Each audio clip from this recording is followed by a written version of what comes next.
especially Tamil Nadu, these guys would I'm sure will say how these individual movements will be contextualized in the larger context of Tamil Nadu also. My call upon Riwin Prasath, narrating the local histories of the people and lands, the life of Veeramal.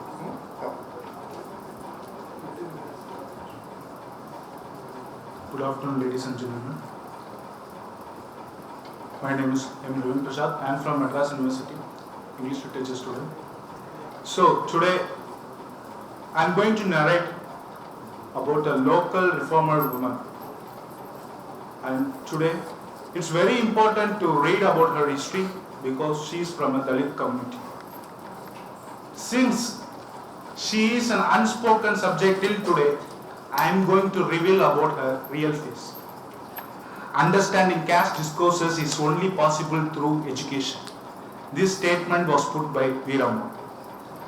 Local revolutions and reformers are equally important like national history.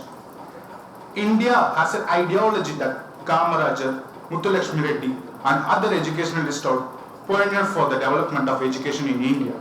But still, there are other reformers who have been unspoken. Veeramal, one such reformer from Tamil Nadu, which we have literally missed her contributions toward education and women empowerment. Untouchables will be appraised only by the education was her only belief. Trichy will welcomes you by Annai Ashram. And this ashramam is gathered by several institutions like schools, orphanages, old age women, old age homes. And this initiative was taken by Veeramal. Now it is 62 years of empowerment in Trichy. Remembering the history of Veeramal today is more important. As I said earlier, she is from a Dalit community, women. Dalit women reformers were still unfound in history. In the book, Tamil Dalit Writings by Alagarasan and Ravikumar has mentioned a detailed account of Veeramal. In 1924 May, Veeramal was born to a daily wage worker called Vembu in Trichy. She was from a very poor background family, and those period teachers used to come to visit the villages and they asked the parents to send your children to the school. They used to beg the parents, kindly send your children to the school. That was the situation during 1920s. And Veeramal was sent to the school. Among 32 children, she was the only woman from Dalit community. And she is the only woman from Dalit community, nearly a student which suffers by male domination as well as by the upper caste domination, which is literally mean double colonization. And then Trichy Harijana Seva Samaj helped her to study further. And then she continued her higher studies in the locality called Jiyapuram. She completed her studies within the locality of Trichy. After her education, day by day, as she grown up, she can understand what is going in and around her locality, in and around the society. What is the major problem of this society? She understands the caste discourses as she grown up.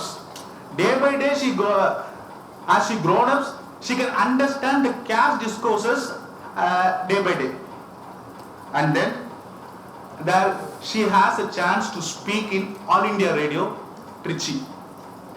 There they have asked her to speak a few minutes in All India Radio, and which promotes her for a job in the same All India Radio. And you see, during those period, not only those period, until today, media promotes the upper caste society only. Maybe the Brahmins will be the CEO, maybe the Brahmins will be the host of a program, or he will be a director of a program. This is what's happening in the All India Radio Trichy also. All other colleagues were ill-treated Veeramal. daily, every day, she was accused by verbal. And she has mentioned a statement in her autobiography that education made me to tackle this kind of ill treatment, and education promoted me to uprise in the society. And in her autobiography, she strongly underlined the word education, because Veeramal has the mentality that the Dalits, so-called untouchability students, society will uprise, or they will be tackled this kind of situation only through the education. That's why she wants to become an educational revolutionarist. That's her main motto. Her main motto is wants to serve people from this Brahmanical colonization.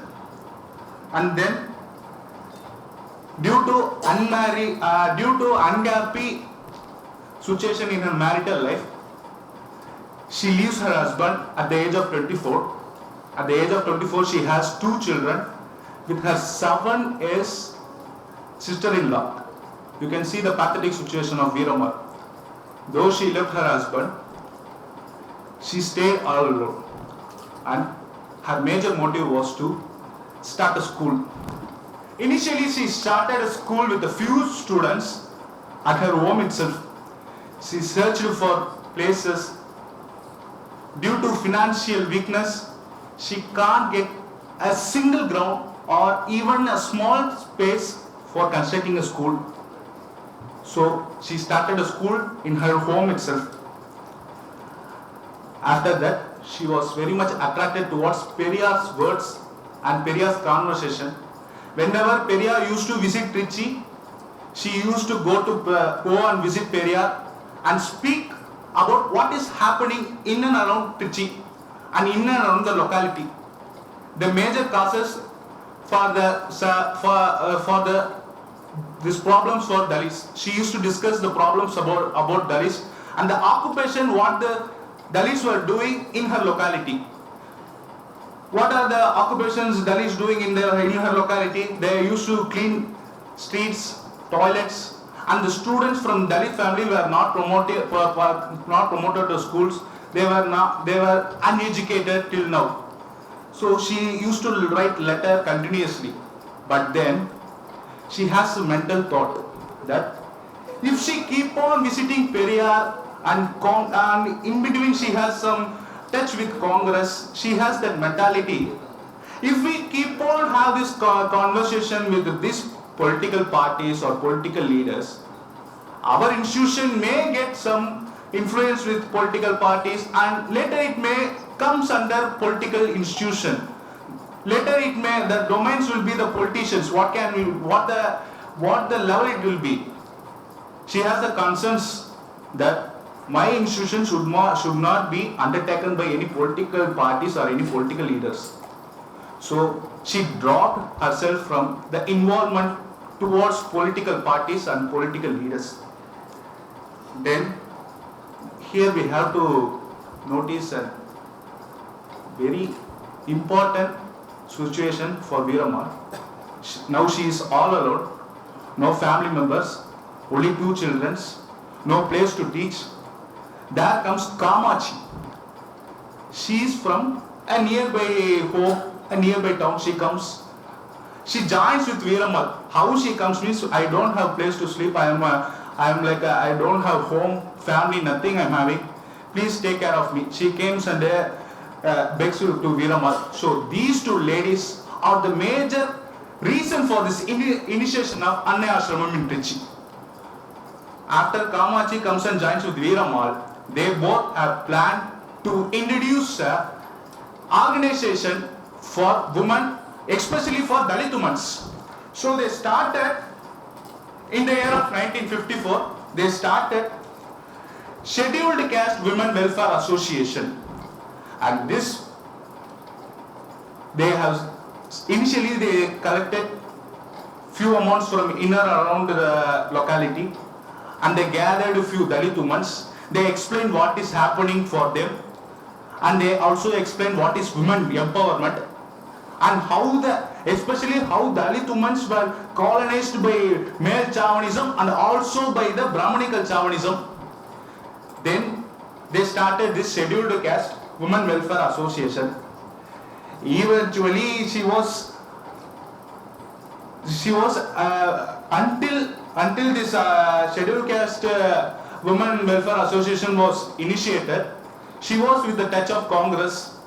She invited Kamaraj for the inaugural function also, and later only she realized that if these political parties involving in her institution, it may get institutionalized, and then the problem do not get any solution. So from that time onwards, she stopped from the political parties. Then later, step by step, they moved their coins. Later they promoted some educational schemes like free educational system for Dalit women and noon meal schemes. They also offered some vocational institutions like tailoring for women and some handicrafts making institutions. Likewise, they made something for the Dalit women. Later, she concerns about the economically backward women also. Once Veeramal was fulfilled with the empowerment of Dalit women, she also concerns about the women from the economically backward community. She also gathered some more women. She explained what is happening for the Dalit women and also explained what is happening the economically backward women.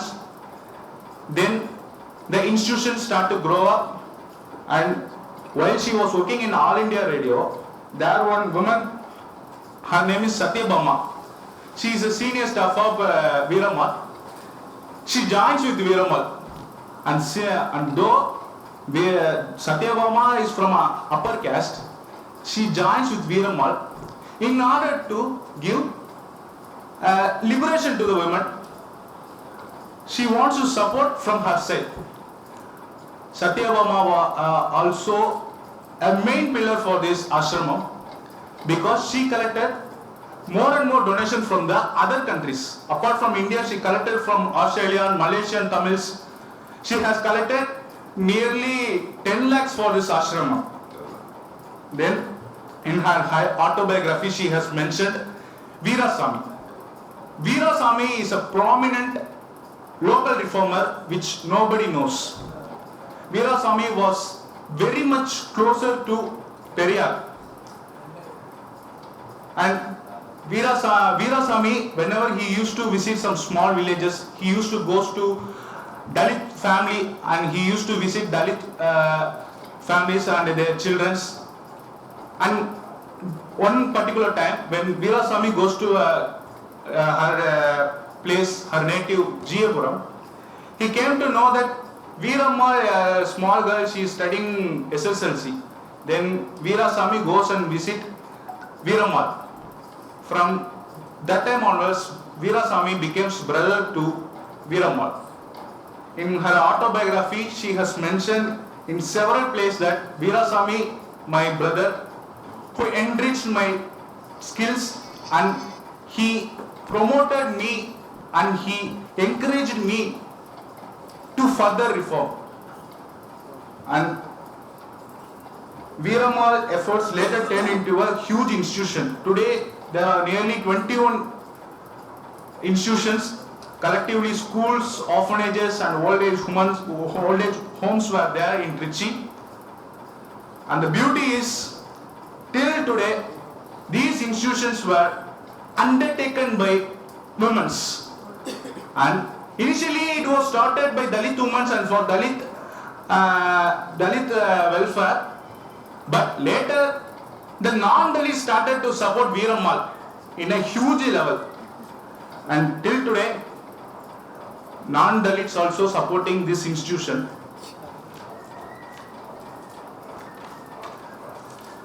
And later she changed the name of the association into Tamil Nadu Welfare Association. So from that time onwards, it's not only for scheduled caste women association. In the year 1970, she changed into Tamil Nadu Welfare Association, because this welfare association is for all women.